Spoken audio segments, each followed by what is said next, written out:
And good day.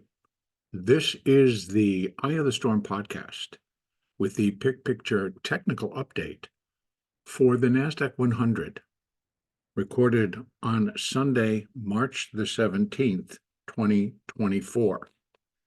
I'm going to begin on the NDX, the cash market for the NASDAQ 100, and in updating it, it continues to present its challenges when I'm balancing it against the futures market, which of course trades beyond the hours that are within our regular US session, which are 9:30 a.m.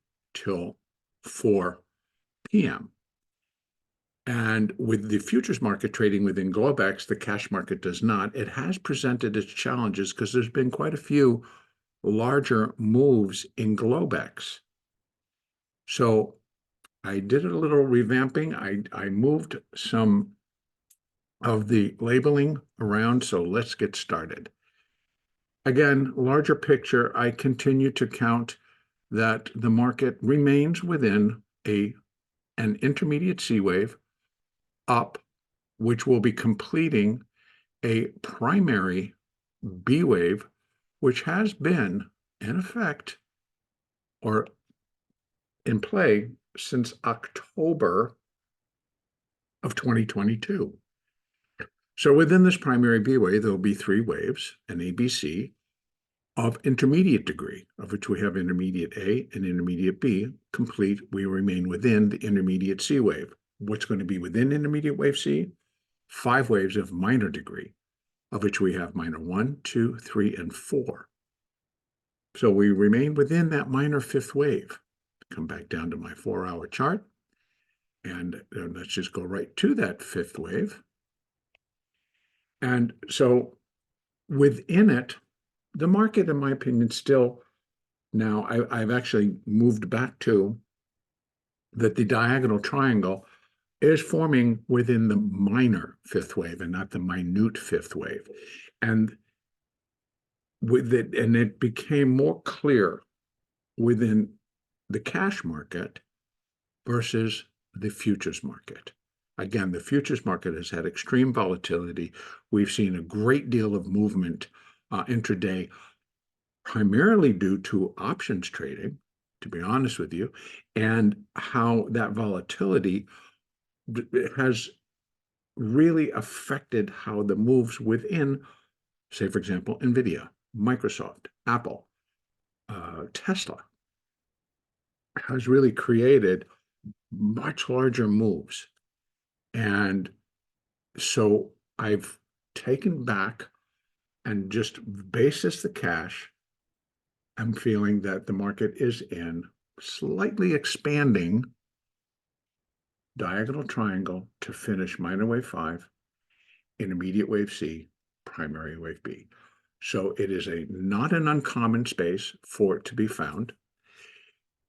In an expanding, they're not as common as the more wedge, but when they're an expanding triangle, part of what really kind of comes through is that waves 1, 3, and 5 will all be what we would discuss and say are zigzags.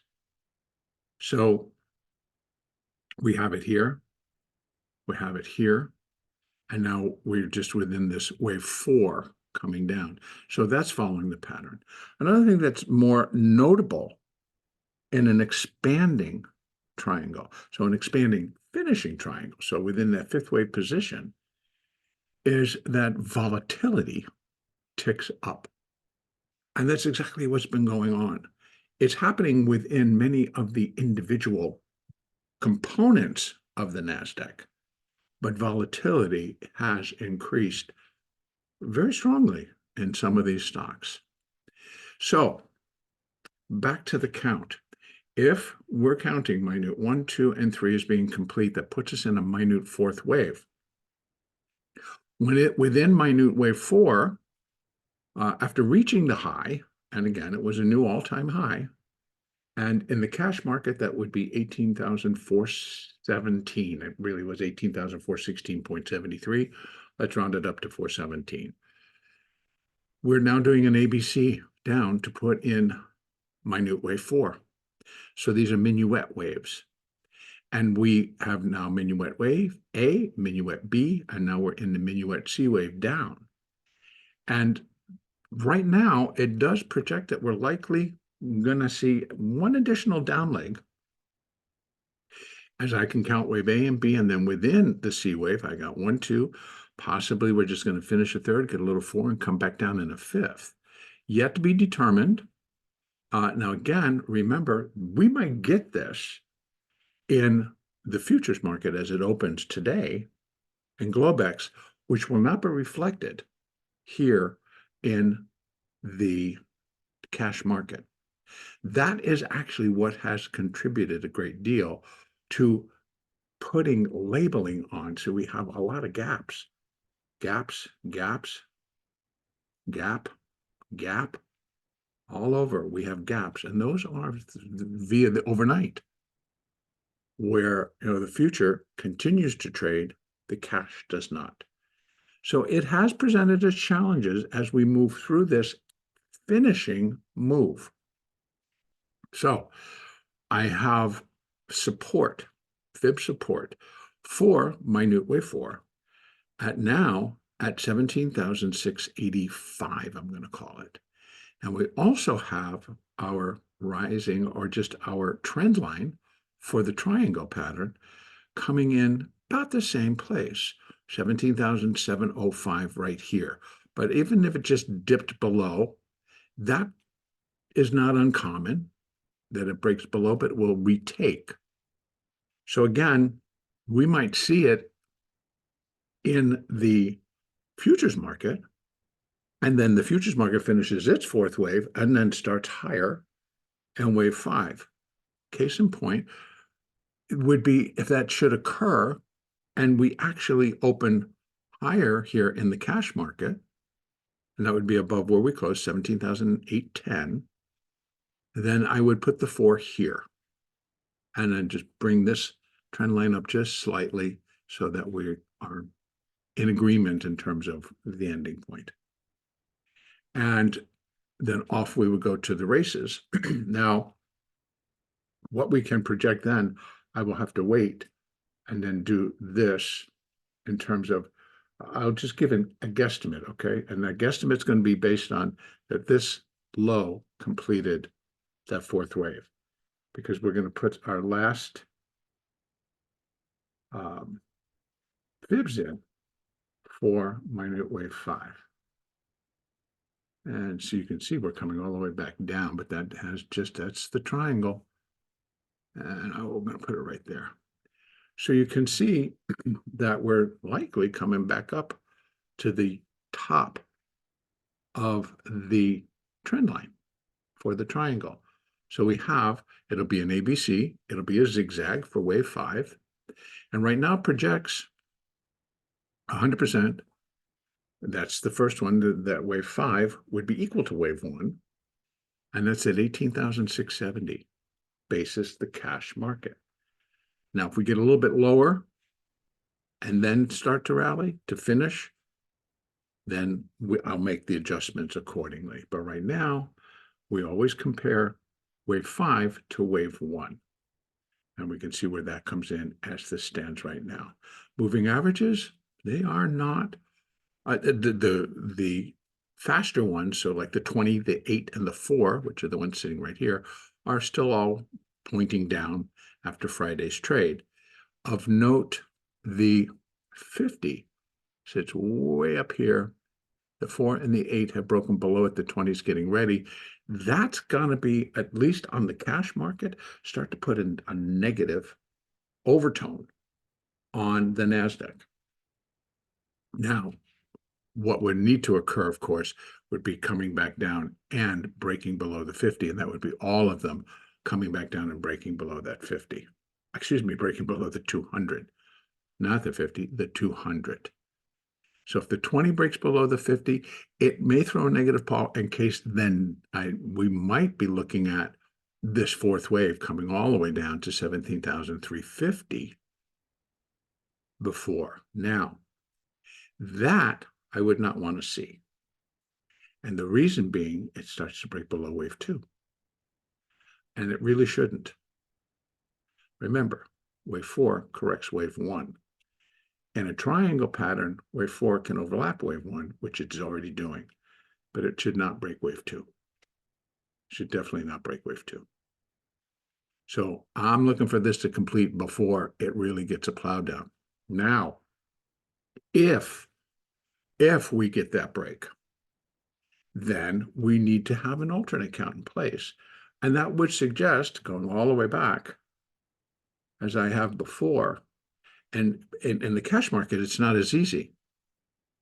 But I'd have to kind of pull this back, put the 3 there, the 4 there, and the 5 to finish. And it's not an easy count to do.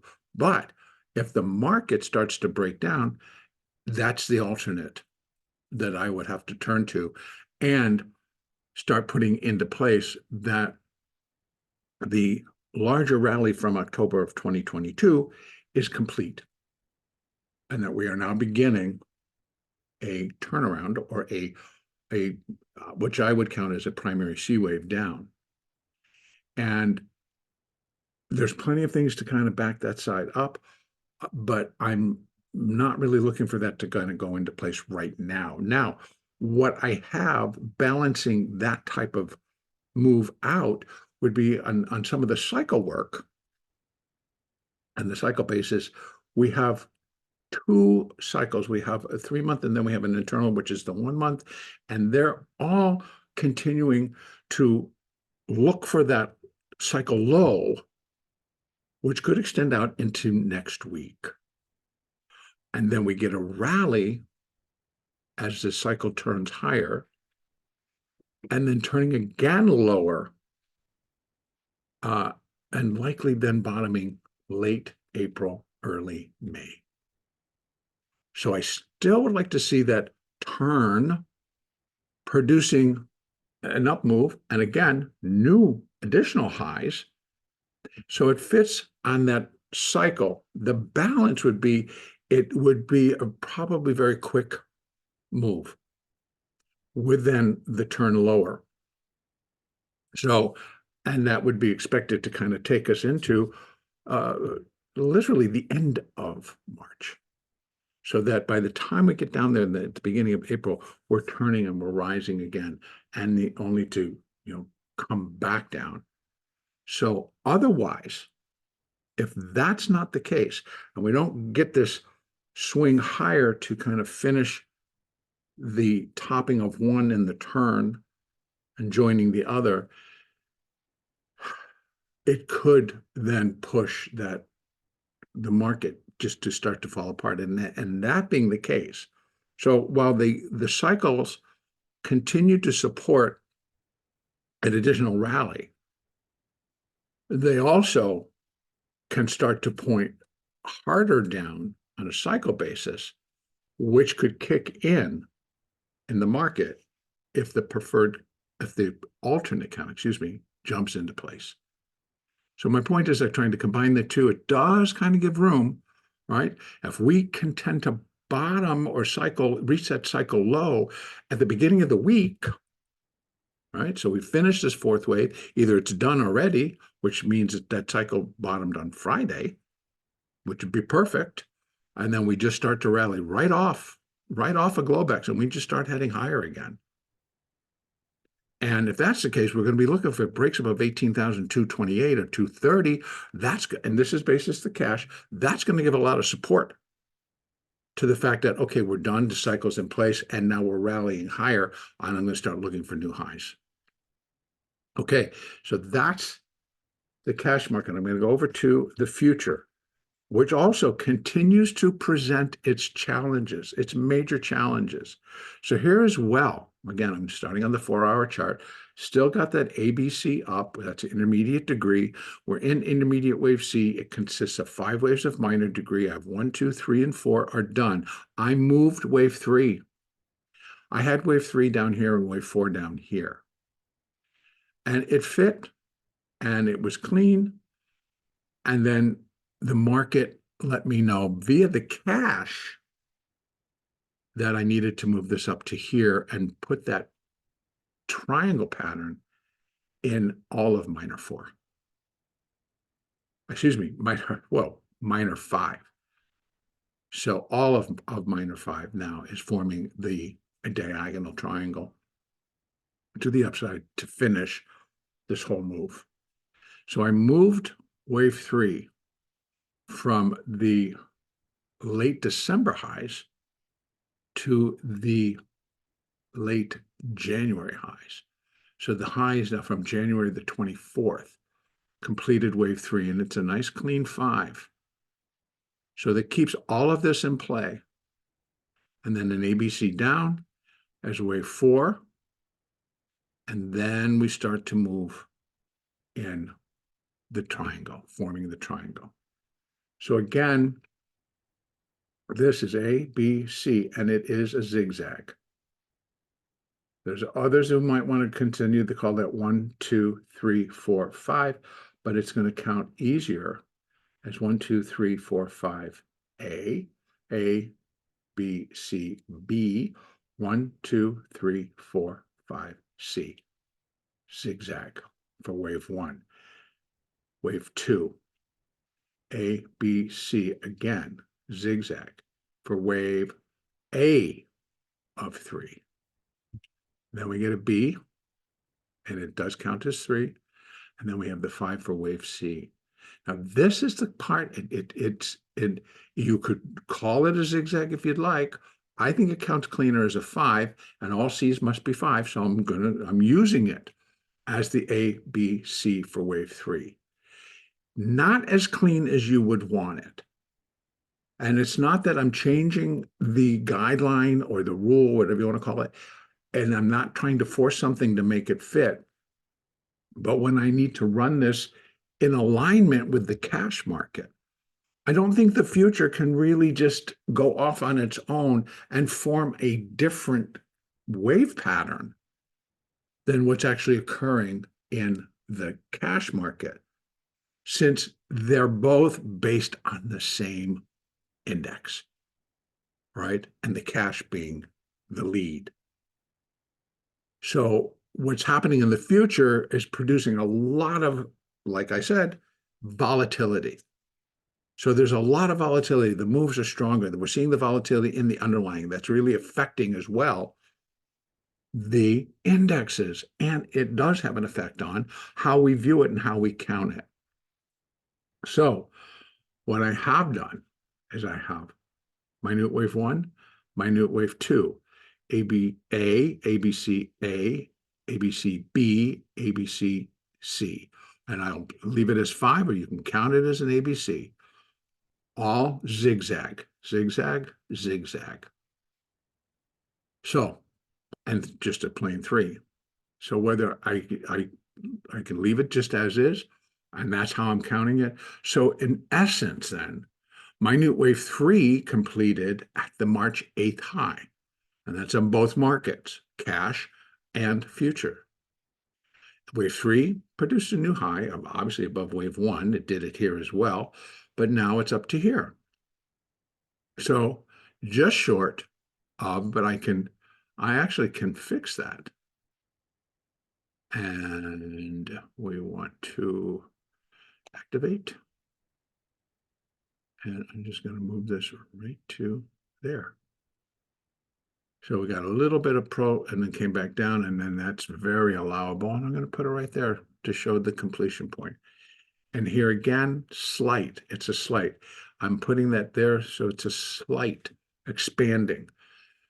But again, everything else fits. We got the zigzags all the way up to 3, and we have increased volatility in the components. So in the index itself, a lot faster volatility or quicker volatility, increase in volatility, excuse me again. And so now what we're looking at is an ABC down for wave 4. And again, A and B, this presented a little bit of challenges, but that was all relation to how the market reacted to CPI last week. And this is how the market reacted to PPI. And then this was Friday. just a smackdown on Friday. So what we're looking for, if the market, a little bit additional downside, right? If this is A, B, and this is 1, 2, and this is 1, 2, 3, 4, 5 of 3, a little 4, like maybe here, and we have a little ride down, there is the trend line. Trend line intersects pretty much the same level, 17,964. So right now we held very tightly, but we held the 18,000 level. We got down to 18,006, and I think this one was pretty much the same. 18,008. We got down as low as 18,006.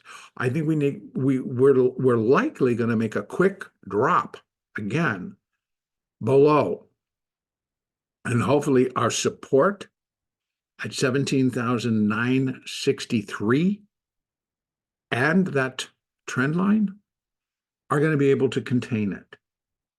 So the same thing comes in here in the futures market as it did in the cash market.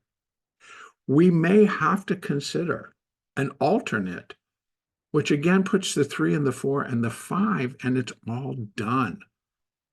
And what we're now dropping in is 1, 2, and we're coming off in an initial 5 waves down.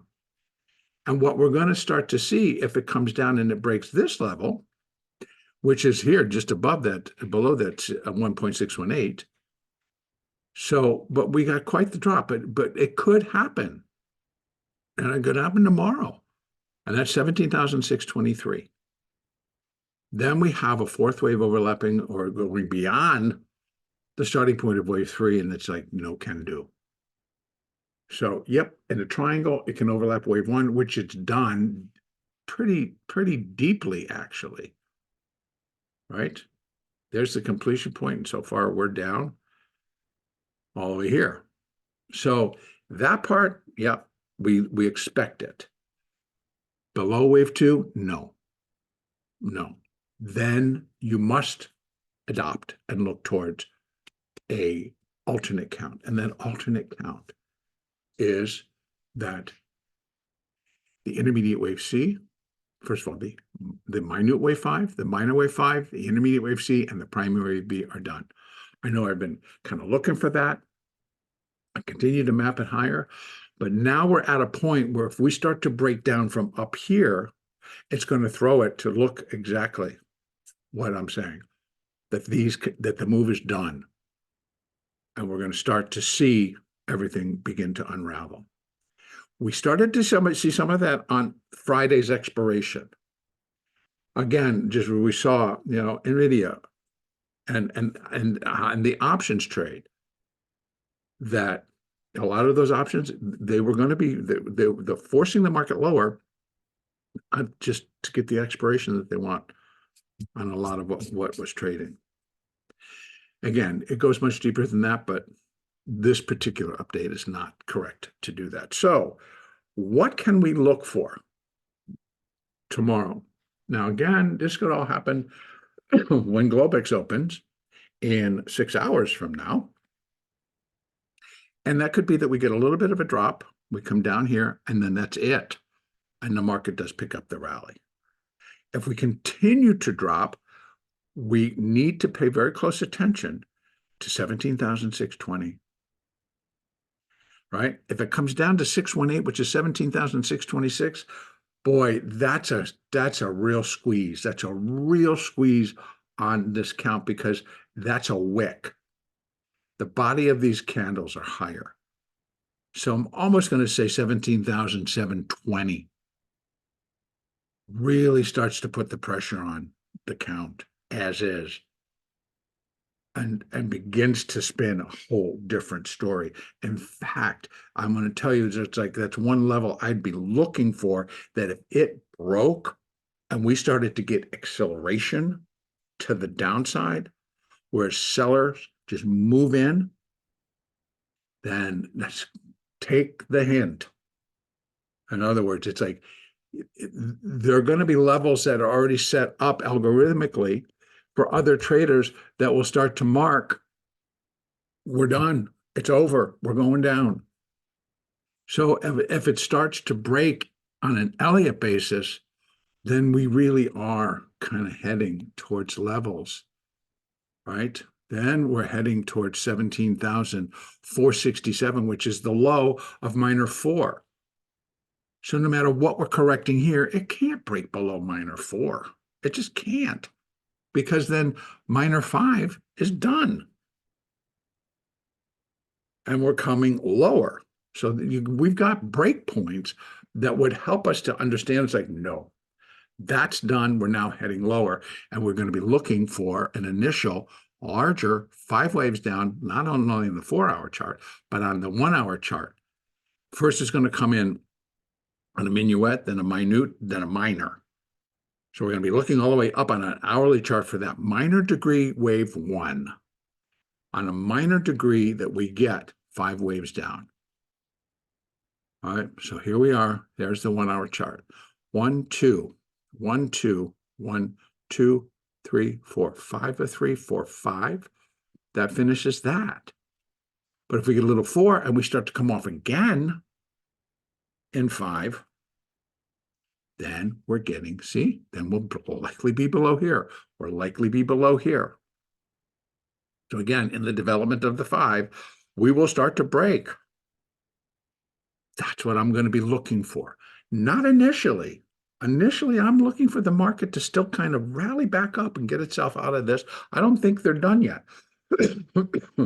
But I'm going to be cognizant towards the signs that the market will be telling us. Remember, always, it's the market that is going to tell us. It's not me, and it actually isn't Elliott. Elliott has suggestions, but Elliott's predictive nature really is falling down to the art, and it is reliable and relies on the market.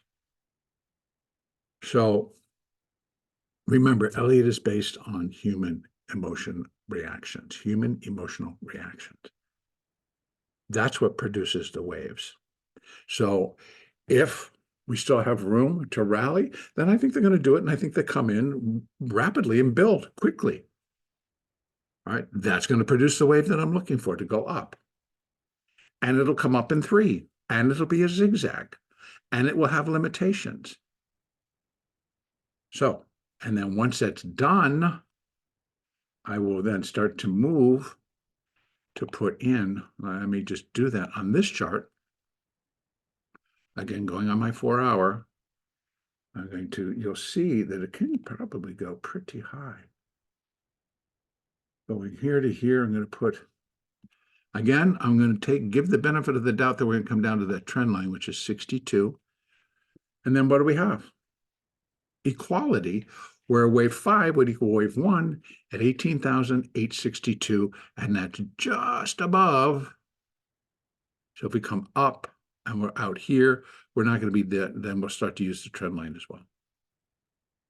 So we got the trend line and then the fib, and that would be a wave 5. So this is where I'm going to leave it for right now. And moving averages, they're pretty much the same as we saw over in the S&P. We got the breaks below the 50. The 50 is now turning lower. So that can change. If we get an upswing going, pretty much from the start of Globex, these will invert and they will start heading higher again. And as long as we get the 20, the 8, and the 4 back above the 50, they'll be back in place for continued rally. And that would be basis the 4-hour chart. All right, so this will also cover us for the opening in Globex. We already talked about that. So the next update will be the Elliott Wave update, and that'll be on Monday, March the 18th.